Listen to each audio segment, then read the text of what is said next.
Hello friends, welcome to the next session on linear data structures. Today we'll be talking about the last linear data structure, that is linked list.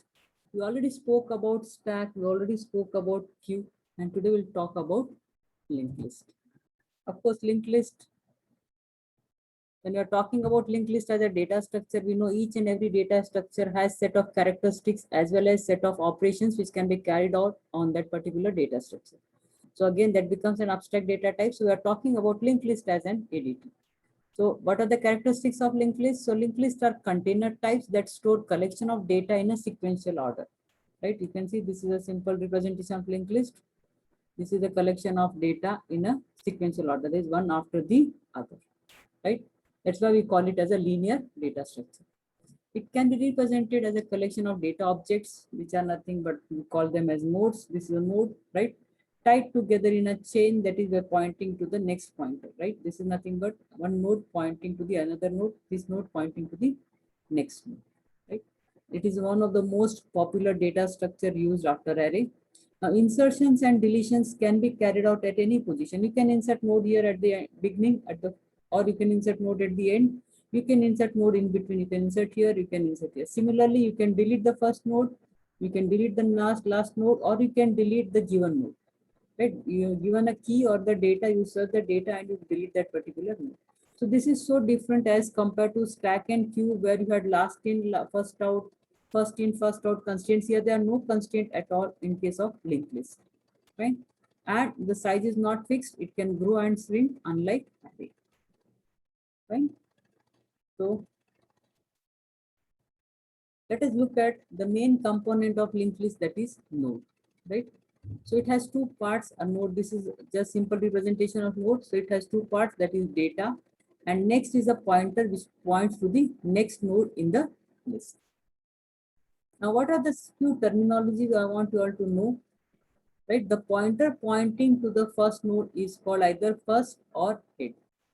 Right, so this is again a header node because it is pointed by a first or a head pointer. Fine. The node successor is the next node. Now this data one node successor is data two, right? So the successor node of data one is a node with the data two. Fine. And the last node has no successor, right? The next pointer is assigned null value. Fine. Here it is pointing to this next node. This pointer is again pointing to this node, but the last node here is having a next pointer assigned null value. It is not pointing anywhere.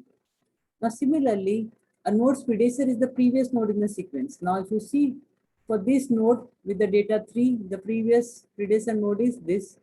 For this predecessor node is this. But for the first node, there are no predecessor nodes, right? First node has no predecessor. Right? Now, what is the length? This is the length of the linked list. This is nothing but the number of nodes a linked list has. Now, if you look at this linked list, its size or the length is 3, right? And if it is empty node, then head is assigned null value and does not have any nodes in it, right? Okay, now let us look at the set of operations, the basic operations which can be carried out on a linked list. You can insert or even can add an element at the beginning of the list or at the end or an in between. You can remove or delete an element at the beginning of the list. Similarly, like how we had in insert, you can delete it at the end or you can delete the given key. So you search for a given key in the node and the node with the given key can be deleted. Next is traverse, visit each node of the list at least once in order to perform some specific operation. In fact, traverse means what we do, we print the data part of each node present in the list. Fine. So these insert, delete, and traverse are the basic operations which are common to each and every data structure. You can even have a search operation here which match each element in the list with the given element. If the element is found on any of the locations, then the location of that element is written, otherwise null is written. We'll be needing search whenever we'll be deleting or inserting the last node or in between. Fine. Of course, you can reverse a linked list. That is also possible. And there are many more linked list operations. I've just taken basic operations. Now next, let us look at the insertion or adding a node to an empty linked list. So in the beginning, when there are no nodes in the list, your head is assigned, head pointer is assigned null value. Fine. Then you create a new node with the data and a next pointer pointing to null. Fine. And then to add this node to the linked list, you just make head pointer point to this newly created node. So now this is a linked list with a single node. Fine. And a node with a data item is a head node. Why? Because it is pointed by the head pointer or the first pointer. Similarly, if you want to add insert node at the beginning, now this is suppose an existing linked list. Fine. It has 3 nodes. The last node B and the next point of the last node is null. Now, if you want to insert a node at the beginning, so you create a new node with the data B here, right? This is a new node. And what we do, the new node's next pointer is made to point to the head node, right? The node pointed by head pointer. Is it clear? The newly node created node's next pointer will be pointing to the first node in the linked list. And then once you insert it here, the head pointer will be now pointing to the newly inserted node. So the head pointer is pointing to the newly inserted node. So B is pointed at the beginning of the list. Is it clear? So what it does, it involves inserting an element at the front of the list. We just need to have few link adjustments to make the new node as the head of the list. Fine. Okay, next what we have is insertion at the end. Now this is the given list. We had already carried out insert at the beginning. Now we need to insert it at the end. So after the last node, we'll be inserting new node. So what you need here, you need to traverse the linked list here. To traverse, what we are doing is we are using a temporary pointer temp, right? So temp will be assigned the value of head. So temp will be pointing at the first node first. And then we keep on traversing, moving the temp pointer ahead till the temp's next is not null. So when temp is pointing here, you just check temp's next is null or what? No, it's pointing to the next node. Now again, temp is pointing here, temp's next is null. No, it is pointing to the next node. So temp is pointing at this node now with the data D and its next is null. If you look at it, next is null. Then what you do, you stop here and the new node, what you create B, right, with the data B. So its next pointer will be now temp's next will be pointing to the new node. Fine. And new nodes next will be null. So after insertion, this is the way the linked list will look like. So what it does, it involves insertion at the last of the linked list. The new node can be inserted as the only node in the list or it can be inserted at the last node. Different logics are implemented in each scenario. So here in case the linked list is already existing. If linked list is not existing, if linked list is empty and then you say insert at the end, then what? The newly created linked list, the node itself will be the first as well as the last node. Fine. Now, if you want to carry out insertion in between, now this is existing linked list. Now I want to insert a node before D and after S. Before D and after S. So again, what I need now here, I need to maintain 2 pointers, right? I need to maintain pointer previous and the pointer temp. Now temp is the pointer which will be pointing to the node before which I want to insert the new node, right? And previous is the pointer pointing to the node after which you want to insert the new node. Fine. So again, previous and temp will be assigned the value of head so that you can start moving from the beginning of the list and you reach here. So previous will always point to the predecessor node of temp. Now, to insert a node after previous and before temp, what we are doing, previous next which was pointing to the temp, right? Previous next which was pointing to the temp will be made to point to the new node. So previous next is pointing to the new node and new node's next pointer will be pointing to the temp. Fine. Previous next pointer will be pointing to the temp. Fine. So B will be inserted in between. So this is what the list will look like once B is inserted in between S and D, right? So it involves insertion after the specified node of the linked list. We need to skip the desired number of nodes in order to reach the node after which the new node will be inserted. So that in short, it needs traversing till you reach the desired node. Okay. Now that was about insert. We saw 3 inserts. Insert at the beginning, insert at the end, and insert in between. Now let the same thing here in case of delete or removing the first node. The first node is pointed by head. So just have one more temporary pointer, make it point to the first node, right? And then just move the header pointer, right? Header pointer will be pointing to the next node of the head node. So A's next is S. So head pointer will be pointing to the next node. Now, why you need a temporary pointer to be assigned here? Because you need to deallocate the memory which is allocated to this node, right? So once temp is pointing here, head is pointing here, this delete temp will deallocate the memory which was allocated to this node, right? So it involves deletion of a node from the beginning of the list. This is just the simplest operation among all. Why? You just need to move the head pointer from this node to this node and deallocate the or free the memory pointed by temp. Fine.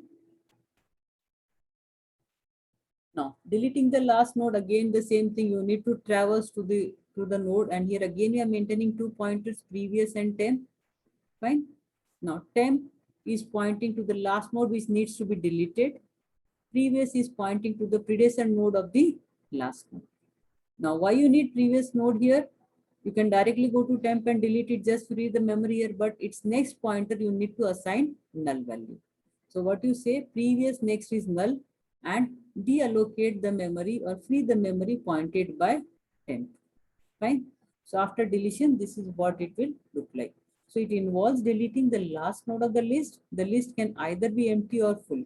Different logic is implemented for different scenarios. Let us see now if you have a single node, right? You don't have this whole linked list, you have only one node in the linked list. Then deletion will be what? You delete the node and make the head initialize to null. So make head is equal to null because head is not pointing here. There was only single node and that node is deleted. So head is become null now, which indicates list is empty. Now, if you want to delete a given key, right? So what it needs, I should know now what I'm going to delete. I want to delete a node with the data B. So this node needs to be deleted. So again, I'll be using two pointers, right? Previous and temp. Temp is pointing to the node which needs to be deleted and previous is pointing to the predecessor node of the node which needs to be deleted. Now, to delete this node B, what I need to move this next pointer of previous, right? I want to make this pointer point to this temps next, right? So I can say previous next is equal to temps next. So this pointer will be removed from here and it will be pointing to the, and the node pointed by temp will be freed, like will be deleted. The memory allocated to it will be deallocated, right? So now the linked list will have A, S, and T. Fine. So it involves deleting the specified node in the list. We need to traverse the list to reach the desired node using the previous and temp pointers, right? The node pointed by temp pointer will be deleted by repointing the next pointer of the previous node to the next node. Fine. Okay. Now, what are different types of linked lists? So you have singly linked list, your doubly linked list, your circular linked list, and doubly circular linked list. So let us look at doubly linked list. We already seen singly linked list. These examples are all of singly linked list. Only one thing you should remember, in case of singly linked list, you can move only in one direction. It is unidirectional data structure. You cannot come back to reverse. You can move from A to S, S to B, S to D, but you cannot move from D to B, B to S, and S to A, right? So we'll look at doubly linked list now, which has this advantage. You can move in both the direction, right? So node contains a pointer to the previous as well as the next node in the sequence, right? So the node structure now is different as compared to singly linked list. In case of singly linked list, we had only data and next. In doubly linked list, we have previous, data, and next. So it has two pointers, one pointing to the predecessor node and next pointing to the successor. So this is a simple example. You can just look at a doubly linked list. Now, this is a head node whose previous pointer is not pointing anywhere. Why? It does not have any predecessor, so it is null. Next pointer is pointing to the next node, right? Similarly, the last node's next pointer is null. It is not pointing anywhere. You can see the blue arrow shows the movement of next pointer and red arrow shows movement of previous pointer. right? Pointing to the predecessor, and blue pointer is pointing to the successor nodes.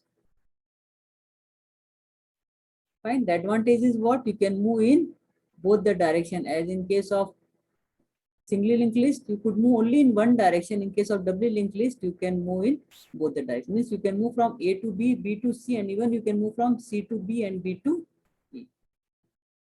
Next, you have circular singly linked list, right? So in circular singly linked, if you have a single node, the next pointer will point to itself, right? There is no null pointer. The next pointer will point to itself, right? Similarly, if you look at a bigger list, the last node's next pointer will point to the first node. Again, I repeat, the last node's next pointer will point to the first node. There are no null pointers here. Circular linked list does not have null pointers. As in case of singly linked list, in case of doubly linked list, we have null pointers. But in case of circular singly linked list, we don't have null pointer, right? So here the last node of the list contains a pointer to the first node of the list. Right? We traverse a circular singly linked list until we reach the same node where we started, right? So you start from here, you traverse, and you again come back from where you started. So the circular singly linked list has no beginning and no end. Why? It is in a circle. There is no null value present in the next part of any of the nodes. You can see there is no null value present, right? Or you can even say no null pointers. Fine. Now let us look at doubly circular linked list. So again, the concept is same. It is a doubly linked list, but there are no null pointers again, right? The first node's previous is pointing to the last node, and last node's next is pointing to the first node, right? So there are no null pointers. Rest you can see the red indicating previous pointers and blue indicating next pointer, right? Pointing to the successors and pointing to the predecessors. Right? So the last node of the list contains the address of the first node of the list. The first node of the list also contains the address of the last node in its previous pointer. So the best thing is what? There are no null nodes, there are no null pointers in circular doubly linked list, but it allows the movement in both the directions.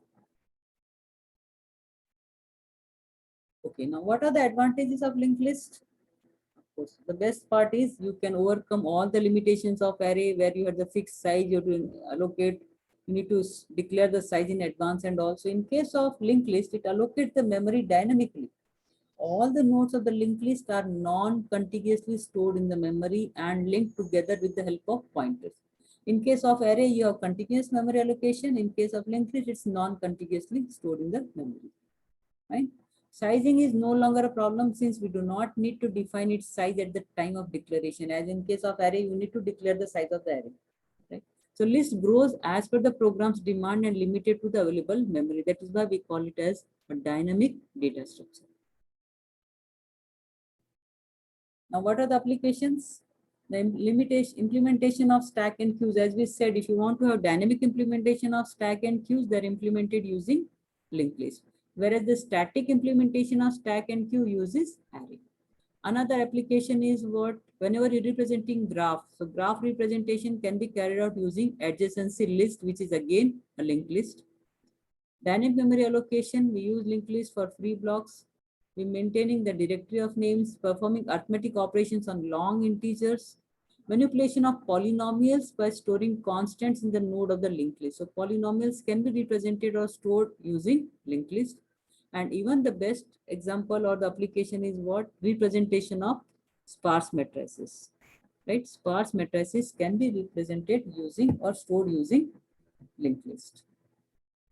I hope the concept was clear. Then this was one of the last linear data structure we spoke about. So stay home, stay safe. Thank you.